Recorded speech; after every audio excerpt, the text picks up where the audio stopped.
Fala pessoal, tudo bem? Professor Charles Oscar aqui falando. Para quem não me conhece, eu sou auditor fiscal do trabalho, professor de segurança e saúde no trabalho. E nessa aula a gente vai conversar um pouquinho sobre um dos tópicos lá do eixo 4 do seu edital para auditor fiscal do trabalho, que é aquela parte de noções conceituais em higiene do trabalho, noções conceituais em segurança e saúde no trabalho. E esse tópico é importante porque vai te ajudar a compreender os demais itens relacionados aí à parte de segurança e saúde do trabalhador e da trabalhadora. Então, para a gente começar a nossa conversa, a gente tem que saber o que é saúde. Quando a gente fala saúde do trabalhador e da trabalhadora, a gente tem que entender qual que é o conceito que é utilizado de saúde. E esse conceito tanto utilizada aí pela Organização Mundial da Saúde, como pela OIT na sua Convenção 155, ela vai dizer que saúde não é só você ter ou não um doente.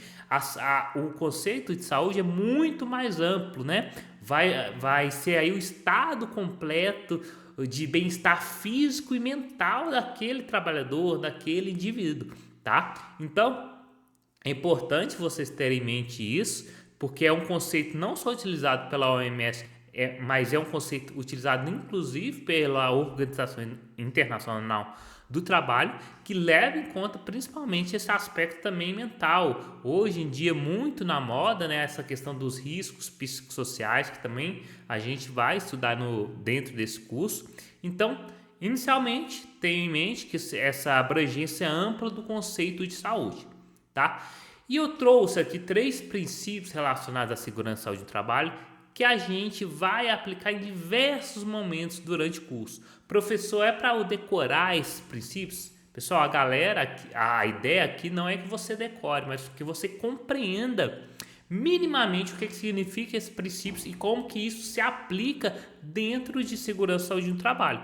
Quando a gente fala, por exemplo, de um dos princípios, né, que se refere o quê? Indisponibilidade da saúde do trabalhador, ou seja, a saúde do trabalhador ela tem que ser blindada, inclusive a lógicas relacionadas à monetização do trabalho. Professor, o que é isso? Monetização do trabalho? Nunca ouvi falar. Provavelmente, se você não ouviu falar esse termo, você já ouviu falar sobre adicional de insalubridade.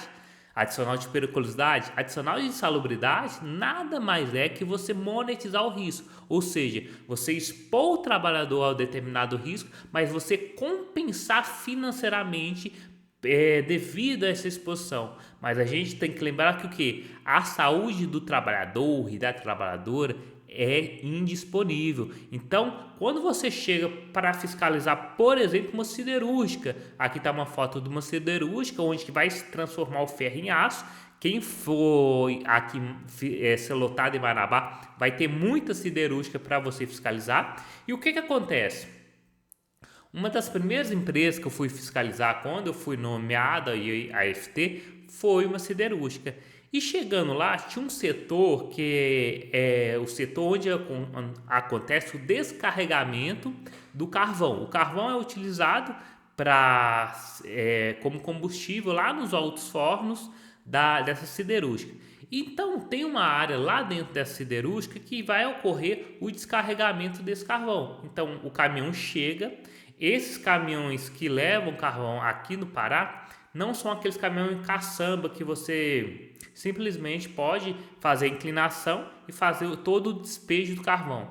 Esse carvão, quando chega nesses caminhões, os trabalhadores ficam os 3, 4 de cada lado desse caminhão, ficam 4 de um lado, 4 do outro e ficam com uma pá de ferro tirando esse carvão. E nesse processo de tirar esse carvão que vai ser usado para alimentar e ser como combustível para o alto forno, o que acontece? Gera muita poeira. Essa poeira ela pode provocar doenças nesses trabalhadores. A gente vai estudar mais na frente as pneumoconioses, né? Então, essa poeira desse carvão pode gerar doença para esse trabalhador. Então, muitas vezes, o que acontece nessas empresas? É um ambiente insalubre, então as empresas, esses trabalhadores, eles recebem insalubridade. Só que qual que é o ideal aqui? Se a gente pensar que a saúde do trabalhador é algo indisponível, o ideal é que a empresa busque de todas as formas possíveis eliminar, evitar ou minimizar aquele risco. Então, quando eu cheguei nessa siderúrgica para fiscalizar, a empresa simplesmente falou o seguinte: eles têm exposição à poeira, mas a gente paga adicional de insalubridade. Pessoal, vocês como futuros auditores fiscais de trabalho, vocês não devem aceitar isso. Vocês devem exigir que a empresa elimine aquele risco, minimize aquele risco, desde que exista meio técnico para tal. Então, nessa situação da siderúrgica, a gente tem aqui o resultado, né, da poeira, né, que esses trabalhadores eram submetidos. Olha que interessante. O limite de tolerância, que a gente vai estudar mais a fundo, vocês aprendem isso na NR15, é de 2,64. Vou colocar aqui para ficar mais claro. 2,64. Esse é o limite de tolerância, ou seja, não pode haver exposição acima desse limite. Se houver exposição, a empresa ela vai ter que pagar a insalubridade. E olha o valor encontrado. 8,76. É um valor bem acima do limite de tolerância, ou seja, a probabilidade de provocar algum dano ao trabalhador é muito grande, tanto que a própria empresa reconheceu. O nível do risco aqui embaixo é o que? Substancial. Por quê? Você está expondo o trabalhador 3 vezes mais muito do que seria o limite tolerável. Então, diante dessa situação, não é porque a empresa paga insalubridade que está tudo certo. Não, a saúde do trabalhador é indisponível. Então você tem que exigir que a empresa adote alguma medida para minimizar essa exposição. E foi isso que aconteceu. Depois de muita briga, muita conversa, o Ministério Público entrando, a gente conseguiu que a empresa implementasse um sistema de proteção coletiva, tá? Chamado também, muitas provas usam o termo EPC, ou em vez de medidas de proteção coletiva, a gente também utiliza o termo de medidas de engenharia. Isso é equivalente quando a gente fala em hierarquia de medidas de proteção, que a gente vai falar mais à frente. Então, a empresa implementou um sistema que chama de desempoeiramento. O que esse sistema faz? Essa poeira que vai sendo gerada, tem um sistema que vai captando essa poeira para que ela não chegue até o sistema respiratório do trabalhador. E olha, depois dessa intervenção, olha o que aconteceu. Lembrem que era 8,76? Esse era o valor anterior. Depois dessa medida de proteção, entre outras, né, medidas que a empresa também acabou adotando, olha o valor depois. 0,27. Olha que diferença, bem abaixo do limite de tolerância, bem abaixo do nível de ação que a gente vai estudar também, que a gente estuda na NR9. Então percebam que o que? A empresa então adotou uma medida para quê? Preservar a saúde daquele trabalhador, daquela trabalhadora, tá? E é isso que a gente tem que exigir enquanto auditores fiscais de trabalho. Não é pela empresa falar que fornece EPI, que a empresa eventualmente paga insalubridade e tá tudo certo. Não, a gente tem que sempre exigir que ela busque as medidas para eliminar aquele risco. Isso tem muito a ver também com esse outro princípio aqui, que é a contínua melhoria laboral ou risco mínimo regressivo. Ora, se eu tenho uma poeira no meu ambiente de trabalho, eu tenho que buscar o que a gente fala de risco mínimo regressivo. Se tem uma forma de eu minimizar essa exposição, eu vou ter que adotar essa medida, tá? Isso é básico em segurança e saúde no trabalho, isso é básico em higiene ocupacional, tá? E por fim, um outro princípio extremamente importante é a adaptação do trabalho ao trabalhador. Não é o trabalhador que tem que se adequar ao trabalho, mas é o trabalho que tem que se adequar às características psicofisiológicas dos trabalhadores. A gente vê isso muito aí na NR17, né, que trata de ergonomia. Então, tenham isso em mente. Quando você pensa, por exemplo, numa linha de produção, seja numa fábrica de veículos, ou seja mesmo no frigorífico que está previsto na NR36, o que acontece? Se passam ali 10 carros por hora, por minuto, para aquele trabalhador fazer algum tipo de intervenção, e se está tendo muito afastamento, está tendo muito trabalhadores reclamando de dor no punho, dor na coluna, dor no ombro, opa, tem algo errado aí. Então, esse trabalho não está adaptado àqueles trabalhadores. Se está tendo muito afastamento, isso é um indicativo que o quê? Está ocorrendo um adoecimento e aquele trabalho não está adaptado àquele trabalhador. Então, a empresa tem que adotar outras medidas, diminuir o ritmo, por exemplo, da linha de produção. Para quê? Para que aquele trabalho esteja adequado àquelas características psicofisiológicas dos trabalhadores. Por que eu estou falando esse termo psicofisiológico? Que é o termo utilizado pela NR17, tá? É um termo técnico. Então, se cair numa prova discursiva, por exemplo, você vai colocar esse termo, psicofisiológicas, tá bom? Que é um termo que abrange não só o aspecto físico do trabalhador, a altura, né, por exemplo, mas também a parte mental daquele trabalhador. Então, passando então por esses princípios que a gente tem que considerar, a gente vai aqui está uma linha de produção, né, do filme aí do Charles Chaplin, que ilustra bem essa situação de muitas vezes que o trabalhador ele tem que se lesionar, ficar doente para eventualmente atender a demanda da empresa. E a gente viu que tem que ser o contrário.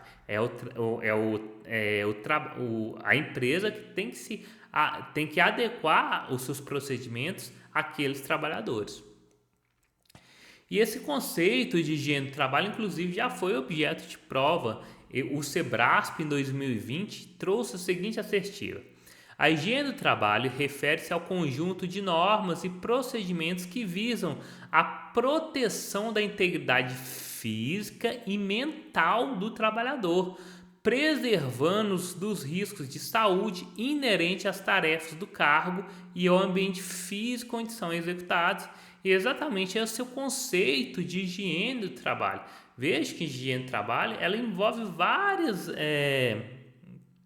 vários campos de estudos, né? Vai ter a parte aí de medicina do trabalho, que a gente vai estudar um pouco as doenças ocupacionais, psicologia, sociologia, a gente vai ver, né, a questão da psicopatologia do trabalhador, saneamento, meio ambiente, ergonomia, engenharia, direito, toxicologia, que também é outro item que está previsto no edital. Então vejam que o campo da higiene do trabalho é muito amplo.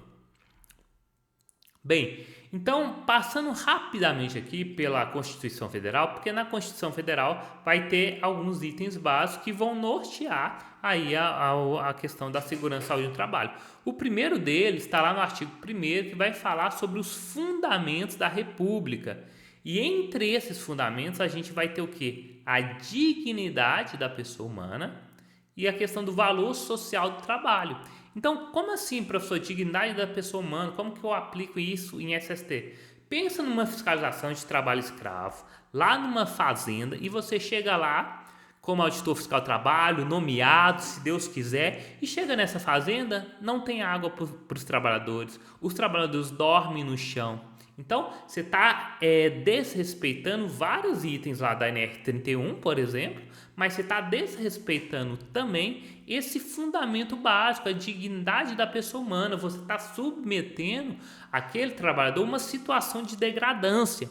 Então, esse princípio de dignidade da pessoa humana tem tudo a ver com a questão aí de segurança e saúde do trabalho.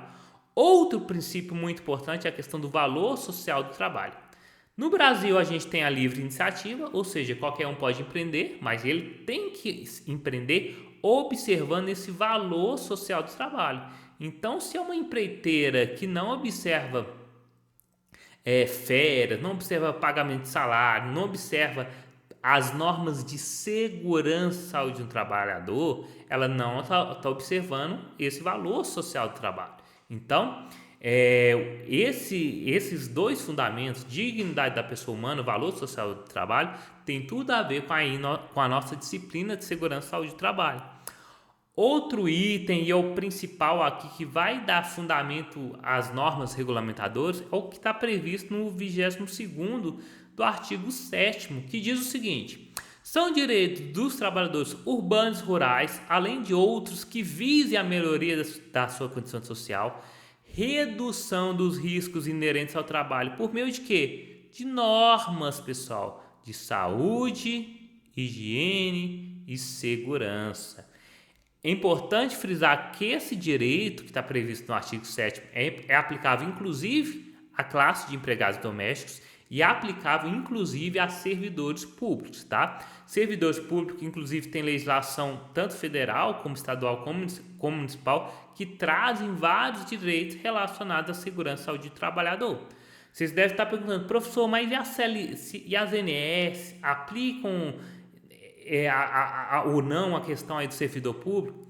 Essa é uma outra história, né? A ANR, via de regra, vai aplicar ao vínculo seletista, mas isso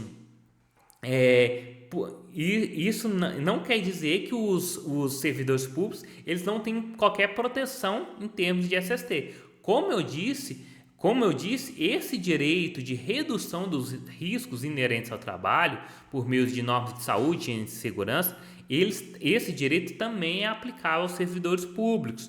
Só que os servidores públicos têm legislação própria e muitas delas trazem algum desses direitos relacionados à segurança e saúde do trabalhador, tá bom? Então, continuando essa parte introdutória, a própria CLT, no artigo 611, ela vai falar que esses direitos de saúde, higiene e segurança, eles são direitos que a gente chama de direitos indisponíveis, tá? Indisponíveis. Por que eles são indisponíveis? Porque ela vai falar o seguinte: constitui-se objeto ilícito de convenção ou de acordo coletivo de trabalho exclusivamente a supressão ou a redução dos seguintes direitos: normas de saúde, higiene e segurança previstas em lei ou em normas regulamentadoras do Ministério do Trabalho. Então ela está falando o seguinte: esses direitos são indisponíveis. Não pode chegar uma convenção convenção coletiva e falar: você empresa, você não precisa mais adotar medidas de proteção coletiva, você não precisa mais adotar medidas contra o calor, você não precisa adotar as medidas que estão previstas lá na CIPA, não precisa ter mais CIPA. Pessoal, não pode ocorrer essa supressão ou redução. Professor, posso tratar na minha convenção ou no meu acordo coletivo de SST? Pode, ampliando os direitos, por exemplo. Então, você pode trazer uma norma lá na sua convenção falando que na siderúrgica, por exemplo, toda siderúrgica tem que ter um sistema lá de desempoeiramento no mínimo, por exemplo. É uma medida que está ampliando um direito de SST. O que a CLT fala que não pode ocorrer nem a supressão e nem a redução, tá? Pode ocorrer o tratamento da matéria, mas desde que não haja supressão ou redução desses direitos de saúde, higiene e segurança do trabalho, tá bom?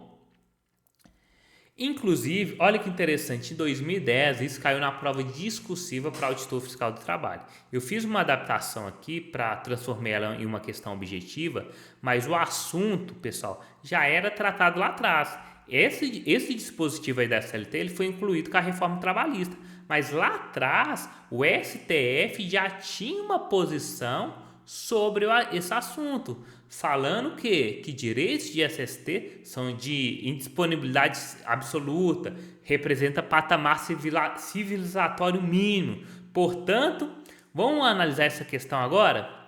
Ela diz o seguinte: o artigo 7º, 2º da Constituição Federal garante aos trabalhadores o direito à redução dos riscos inerentes ao trabalho por meio de normas de saúde, higiene e segurança.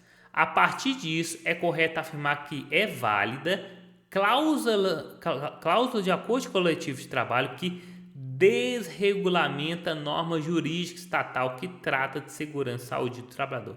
Pessoal, a gente viu que não é válida, não pode ter cláusula que vai fazer tal desregulamentação, tá? Isso aí Na época já tinha previsão pelo STF que não poderia ter essa desregulamentação e hoje está expresso isso no artigo 611-B da CLT, tá bom? Então, a questão aqui vai estar errada. Então, a gente tem a Constituição Federal que vai tratar sobre essa temática. Essa temática vai ser remetida principalmente no capítulo 5 da CLT, que vai ter um tópico específico tratando de segurança e medicina do trabalho. E, por sua vez, isso vai dar fundamento jurídico à existência aí das normas regulamentadoras do Ministério do Trabalho, que vai detalhar cada uma das medidas que estão previstas lá na CLT, tá bom? Então, após essa visão geral, a gente precisa entender quais são os agentes nocivos que a gente vai encontrar no ambiente de trabalho. Tem uma classificação que divide em 5 grandes grupos esses agentes nocivos.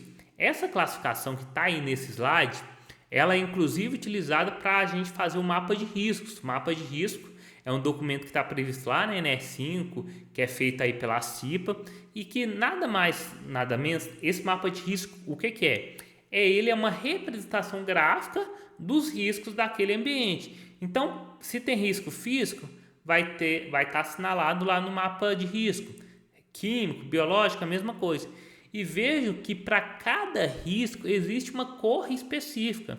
Então, quando a gente fala de risco físico, tem uma cor, seria a cor verde, para químico vermelho, biológico marrom, mecânico ou de acidente azul e ergonômico ou psicossocial amarelo. Professor, preciso saber disso? Bem, Cesar Rio tem cobrado isso, esse conhecimento. Então, é importante sim você saber que cada um desses riscos corresponde a uma cor em específico. Como foi cobrado aí na prova de engenheiro de segurança em 2022, a Cesar Rio perguntou o seguinte: a cor azul estabelecida no mapa de riscos serve para identificar os agentes de riscos? Se você olhar lá no nosso mapinha, no slide anterior, você vai ver que o azul ele está associado a risco mecânico ou de acidente, que vai ser a nossa letra E, que vai ser o nosso gabarito, tá? Então, se você pegar aqui, você vê, azul está relacionado a risco de mecânico e de acidente. Então, por isso, vocês vão ter que sim conhecer essas cores, né? Professor, é só aqueles 5 riscos? Não. Tem outras classificações que elas vão listar os outros riscos de formas distintas. Por exemplo, tem classificação que separa o risco psicossocial do risco ergonômico, por exemplo. Aquela classificação que eu mencionei mais atrás, que agrupa em 5 grupos, coloca em 5 grupos, né, esses riscos, é uma classificação muito, muito utilizada para você elaborar, por exemplo, um mapa de riscos. Mas quando a gente fala de riscos em geral, a gente pode pensar em riscos psicossociais, nos ergonômicos. Tem literatura que também fala de fatores ambientais, colocando como separado, né? Seria, por exemplo, questão de ventilação, espaço confinado. Tem a questão da umidade, que a umidade é polêmica aqui. Por que ela é polêmica? Tem literatura que coloca só como fator ambiental, só que quando tem caído em prova, a maioria das brancas falam que umidade é agente físico, tá? Inclusive a Cesar Rio, toda vez que ela cobrou umidade, ela colocou umidade como agente físico. A gente vai ver uma questão exatamente que cobra isso, tá? Mas o que eu quero mostrar com esse slide? A abrangência de vários agentes que que o trabalhador está sujeito. Inclusive, isso caiu em prova em 2023 pelo Sebrasp. Ele afirmou o seguinte: os riscos ocupacionais capazes de causar danos à saúde do trabalhador podem ser corretamente classificados em físico, químico, biológico, ergonômico, psicossocial. Então, ele saiu listando vários agentes da forma que está nessa figura aqui. Colocou ambientais, colocou mecânicos de acidentes. Então, tem erro nessa questão? Não. Simplesmente, essa questão do CESP, ela foi um pouco mais abrangente. Inclusive, esse texto dessa questão, eles pegaram lá do site do Ministério da Saúde.